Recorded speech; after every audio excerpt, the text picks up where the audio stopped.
Hello everyone, good morning, শুভ সকাল। আমি রিয়াঙ্কা। আমার জীবনসাথী লাইফস্টাইল চ্যানেলে সবাইকে অনেক ভালোবাসা, ওয়েলকাম জানিয়ে আজকের মতন ভিডিওটা স্টার্ট করলাম। আর সবার ফার্স্টে সকালবেলা ঘুম থেকে উঠেই লেগে পড়েছি রান্নাঘরে। আর রান্নাঘরটা অনেক দিন ধরে ভাবছি পরিষ্কার করব, লেপবো, কিন্তু সময় হচ্ছিল না। তো আজকে ফাইনালি সবার ফার্স্টে ঘুম থেকে উঠে চলে আসলাম রান্নাঘরে, আর এইটা শুরু করে দিলাম করা। আর কাঠে রান্না করতে আমার সত্যি খুব ভালো লাগে, আর অনেক তাড়াতাড়ি হয়। দেখবে যারা যারা কাঠে রান্না করো তারা বুঝতে পারবে যে কাঠের জালের রান্নাটা কত মজা। আর যেহেতু রান্না করি এখানে, তো পরিষ্কার পরিচ্ছন্ন না করলে তাহলে তো রান্না করতে খুবই অসুবিধা। ওর জন্য রান্নাঘরটা সবার ফার্স্টে পরিষ্কার করে নিচ্ছি। আর আজকে তোমার দাদাভাই আমাকে ক্যামেরা ধরে দিয়েছে, কারণ অনেক বলার পরে আজকে একটু ক্যামেরা ধরে দিল এই ফার্স্ট টাইম। তো পছন্দ করে না ওর জন্য। তো যাই হোক, তারপরে দেখো আমার এদিকে লেপা কমপ্লিট হয়ে গেছে, আর মাটিটা খুব সুন্দর লাল। লেপার পরে দেখো কত সুন্দর লাল লাগছে। তো আকাশের ওয়েদার খুব একটা ভালো না, কিন্তু তাও লেপলাম, কারণ না লেপে রান্না করা যায় না, না পরিষ্কার করে।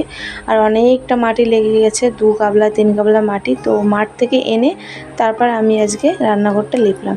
তো চলো গাইস, এখন পরে কাজগুলো করে নেব, কারণ সবার ফার্স্টে এটাই করলাম। আর এখন বাদবাকি কাজগুলো সেরে নেব তাড়াতাড়ি, কারণ আকাশের ওয়েদার সত্যি একদম ভালো না। কারণ বলতে না বলতে দেখবে আর এখনের বৃষ্টি, এই বৃষ্টি এই রোদ। তো এইদিকে দেখো কাঠগুলো আর বাসনগুলো ধুয়ে বাইরে রেখেছি।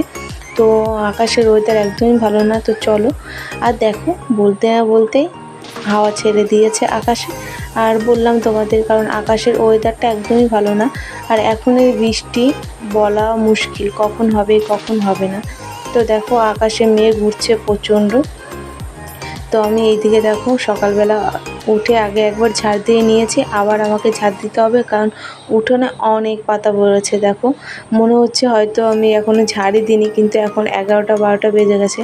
তো সকালে একবার পরিষ্কার করেছি, এখন আমাকে আবার পরিষ্কার করতে হবে। কিছু করার নাই, যেহেতু মেঘ হয়ে হাওয়া হয়ে দেখো পাতা পুরো ছড়িয়ে গেছে বাড়িতে। তো চলো এখন উঠোনটা একটু পরিষ্কার করে নেবো। আর দেখো অল্প অল্প বৃষ্টিও পড়ছে। আর এইদিকে দেখো কেচে দিয়েছি সোনাইয়ের জামা, 2 দিন ধরে কাচা হচ্ছে না স্কুলের ড্রেসগুলো, তো ওর জন্য আজকে কেচে দিলাম সোনাইয়ের জামা আর তোমার দাদাভাইয়ের 2টো জামা। আর এখন চলে যাব রান্নাঘরে, কারণ রান্না করব, অনেকটা টাইম হয়ে গেছে, 12টা বেজে গেছে। তো চলো এখন রান্না করে নেব। তো চলো দেখো রান্না করে চলে এসেছি স্নান মিনান করে, আর এখন করে নেব রান্না। তো বেশি কিছু রান্না করব না আজকে, কারণ আজকে তোমার দাদাভাই কাজে চলে গেছে বাজার না করেই। তো আমাকে একাই বলল যে দোকান থেকে কিছু একটা এনে একা কিছু করে নাও। তো এখন ভাবছি কি রান্না করব। তো যেটুকু বাড়িতে সবজি আছে সেটুকুই রান্না করব। তো চলো কি কি রান্না করছি দেখিয়ে দিই তোমাদের একবার।